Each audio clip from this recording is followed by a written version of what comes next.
আসসালামু আলাইকুম এভরিওয়ান। আজকে আপনাদের সাথে আমি বাচ্চাদের স্কিন কেয়ার শেয়ার করব। আমি আমার বাচ্চাদের স্কিন কেয়ার বা রেগুলার ইউজের জন্য যে প্রোডাক্টগুলো ইউজ করে থাকি সেটাই আজকে আপনাদের সাথে শেয়ার করছি।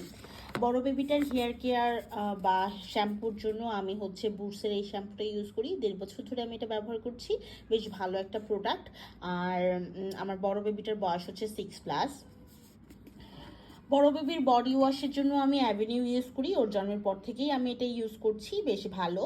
আর ছোট বেবিটার বডি এবং হেয়ার দুইটার জন্যই আমি অ্যাভিনিউ ইউজ করে থাকি। এটা হেয়ার এবং body wash for sensitive skin. আমার দুইটা বাচ্চারই সেন্সিটিভ স্কিন অ্যাকচুয়ালি। আর একটা ব্যাপার ছোট বেবিদের হেয়ার ওয়াশটা এটা দিয়ে ভালো হয়ে যায়, বাট বড় বেবিদের ক্ষেত্রে যেহেতু চুল বড় হয় এইটা খুব বেশি একটা কাজে আসে না। এরপর চলে আসি লোশনে। যেহেতু আমার বাচ্চারা সামারে রাতে এসিতে থাকে, আর উইন্টারে তো সব ডে টাইম নাইট টাইম দুইটাতেই ইউজ করতে হয়, তবে সামারে আমি নাইট টাইমে ওদেরকে এই লোশনটা ইউজ করি। সামার এবং উইন্টার দুইটা সিজনেই বলতে পারেন আমি এই লোশনটা আমার বাচ্চাদের ক্ষেত্রে ইউজ করি, বেশ ভালো কাজ করে এটা। শীতে তো আমাদেরকে একটু ওয়েল ম্যাসাজ করতে হয়, বাচ্চাদেরকে একটু ওয়েল ম্যাসাজ করে শাওয়ার দিলে তাদের জন্য ভালো হয়। আমি আমার ছোট বেবিটার ক্ষেত্রে ওর এই তেলটা ব্যবহার করি ওর জন্য। এই তেলটা আমার কাছে মনে হয়েছে ইউজ করে বেশ ভালো। ছোট বেবিটার জন্য আমি বেসলিনের এই বেবিদের প্রোডাক্টটা ইউজ করি। ওর এটা আমি অনেকগুলো কাজে ইউজ করি। একটা ডাইপার পরানোর আগে ইউজ করি, ওর লিপসে ইউজ করে থাকি।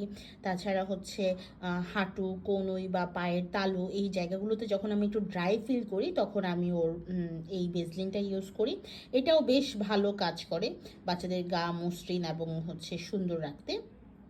আর বড় বেবির জন্য এবং আমাদের বাসার সবার জন্য বেসলিনের এই প্রোডাক্টটা আমরা ইউজ করি।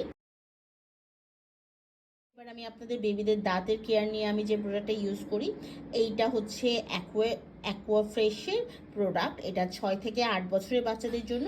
এরকম একটা সেম প্রোডাক্ট আছে 0 মান্থস থেকে। এটা সুগার ফ্রি এবং আমি আমার বাচ্চার ক্ষেত্রে এটা ব্যবহার করছি। আগে আরও একটা করতাম, আগে আরেকটা পেস্ট ব্যবহার করতাম, ওটাও বেশ ভালো ছিল, কিন্তু এই মুহূর্তে আসলে নামটা মনে করতে পারছি না। ছোট বেবি যেহেতু 1 বছর বিলো 1, বাট ওর 6টা দাঁত উঠে গেছে মাশাআল্লাহ, তো ওর জন্য এই ব্রাশটা ব্যবহার করি। এই ব্রাশটা ওকে সকাল বিকাল দিয়ে থাকি, এতে করে ওর দাঁত ব্রাশ করার যে একটা প্র্যাকটিস ছোট থেকেই হচ্ছে। আর সেই সাথে বড় বেবিটার জন্য আমি এই ব্রাশটা ব্যবহার করি। এটা ওর পছন্দের একটা ব্রাশ। এবার আসি হেয়ার ব্রাশের কথা। ছোট বেবির ক্ষেত্রে আমি ওর হেয়ার ব্রাশ করতে এরকম একটা ব্রাশ ইউজ করে থাকি। ছোট বাচ্চাদের মাথার যে স্কিনটা সেটা খুব সফট হয়, আমি আসলে অন্য কোনো হার্ড টাইপের কোম বা ব্রাশ ইউজ করতে স্বাচ্ছন্দ্য বোধ করি না, এর জন্য আমি এরকম একটা ব্রাশ ইউজ করে থাকি। আর আমার বড় বেবির ক্ষেত্রে মোস্ট অফ দ্য টাইম আমি এই ব্রাশটাই ইউজ করি। এটা আমার বেশ পছন্দের, সেই সাথে আমার বাচ্চারও খুব পছন্দের। এই টাইপের ব্রাশ আসলে বাচ্চাদের জন্য ইউজ করা বেশ ভালো আমাদের চিরুনি থেকে, আমার কাছে মনে হয়। এতে করে চুলটাও কম পড়ে, চুলে জটটা পড়লে সেটা ওরা চুল ব্যথা পায় না। বাচ্চারা তো অনেক সময় চুল ব্রাশ করতে চায় না, জট লেগে গেলে ব্যথা পায় এই ভয়ে। তো আমার ক্ষেত্রে এটা ইউজ করলে দেখা যায় বাচ্চার চুল জট বেঁধে গেলেও সে খুব একটা বেশি ব্যথা পায় না আসলে।